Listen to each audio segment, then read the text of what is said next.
terkait dengan ziarah kubur dan menabur bunga. Ada dua hal, ziarah kubur dan menabur bunga. Ziarah kubur dianjurkan setiap waktu dan kapan saja. Bahkan Rasulullah mengatakan fazuruha, perbanyaklah kalian berziarah kubur, fa innaha tudzakirukum anil akhir. Karena banyak berziarah ke kuburan itu akan mengingatkan kita kepada akhirat. Kalau tujuannya itu, silahkan kapan saja. Rasulullah sering. Kadang-kadang malam hari dicari oleh Aisyah. Kan kebetulan Rasulullah gilirannya di tempat Aisyah. Aisyah begini-begini. Loh, kok nggak ada Rasul? Terbuka matanya, ternyata beliau melihat Rasulullah keluar, langsung diikutin.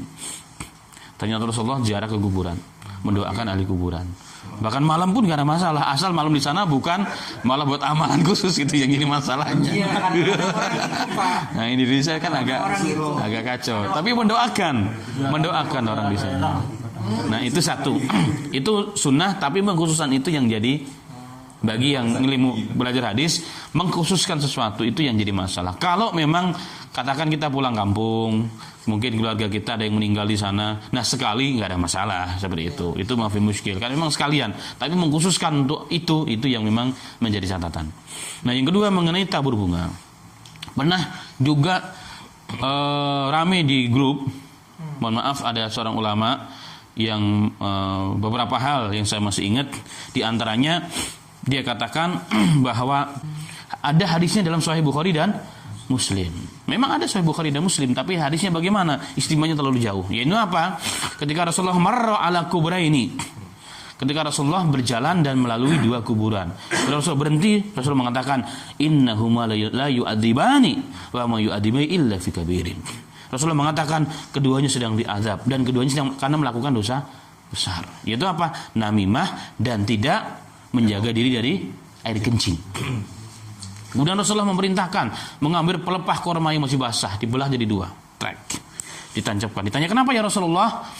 Karena keduanya itu akan meringankan azab kuburan selaginya masih basah, selagi masih basah. Nah, dari sinilah diambil istimbat bahwa kuburan itu disunahkan ditanamin pohonan oleh orang yang mengistimbat ini, ya.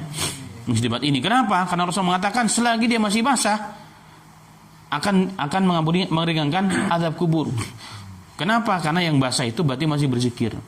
Sedangkan Allah mengatakan segala sesuatu itu berzikir kepada Allah, tapi kalian tidak mengetahuinya. Berarti yang basah itu masih hidup, masih berzikir, maka pahala untuk siapa? Yang di bawahnya dan akan meringankan kubur. Nah, dari situlah diambil istimbat tabur bunga. Kan jauh banget tuh antara pelepah daun kurma dengan tabur bunga. Nggak ada korelasinya sama sekali, belas. Hanya dari sisi masih hijau. Nah, tapi ulama mengkritisi sebenarnya itu ada perbuatan yang khusus oleh Rasulullah kepada orang tersebut. Buktinya sahabat nggak ada yang melakukan. Termasuk yang meriwayatkan hadis nggak melakukan. Kalau seandainya mereka paham bahwa ini untuk semuanya, memang betul apa adanya, pasti para sahabat akan melakukan hal tersebut. Buktinya fakta kita lihat sekarang. Ada nggak kuburan sahabat yang ada pohonnya? Nggak ada. Yang ada di Indonesia gede-gede beringin, gede-gede, akhirnya jadi takut kita ke sana. Sampai kalah kuburannya dengan pohon beringin yang begitu besar. Gara-gara dari situ. Itu yang pertama, itu fakta. Yang kedua adalah kalau seandainya yang masih basah saja yang berzikir, bertentangan dengan ayat Allah. Yang berzikir kepada Allah itu Rasulullah mengatakan imin syai'in illa yusabbihullah. Tidak ada segala sesuatu pun di muka bumi ini kecuali bertasbih kepada Allah. Dalam ayat yang lain walakinna la tafqahuna tasbihahum, tapi kalian tidak mengetahui tasbih mereka. Berarti yang bertasbih kepada Allah, yang beribadah bukan hanya benda yang basah loh. Apa saja, setiap kita ini yang kita anggap kering bahkan itu bertasbih. Dalam beberapa riwayat yang kita kaji di pondok ada namanya kajian khusus malam Ahad, mukjizat Rasul atau dalil-dalil kenabian Rasul. Dalam hadis yang sahih Rasulullah mengambil kerikil, bertasbih kerikil di tangannya Rasulullah dan para sahabat. Jadi kerikil kan kita anggap benda padat mati, ya kan? Tapi dia bertasbih kepada Allah Subhanahu wa taala. Batu-batu bertasbih kepada Allah. Maka apa saja yang di lingkungan kita sebenarnya bertasbih kepada Allah. Nah, dari sini maka dalil selagi masih hijau berarti masih hidup, masih bertasbih, terpatahkan dengan ayat Al-Qur'an yang lebih qat'i. Kalau ini tadi kan dalilnya dhonni. Dalil dhonni itu terpatahkan dengan jika dihadapkan dengan dalil yang qat'i, yang pasti. Dalil umum.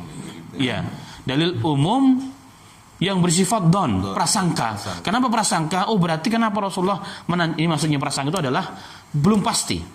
Karena ditancapkan pohon yang masih basah sehingga dia bertasbih kemudian meringankan dosa yang di dalam kubur. Ini kan don nih. Kalau yang qat'i Quran jelas. Quran mengatakan imin syai'in, tidak ada segala segala apapun, yang kecil atau yang besar, makhluk yang kecil atau yang besar semua bertasbih kepada Allah. Jadi ini terpasang.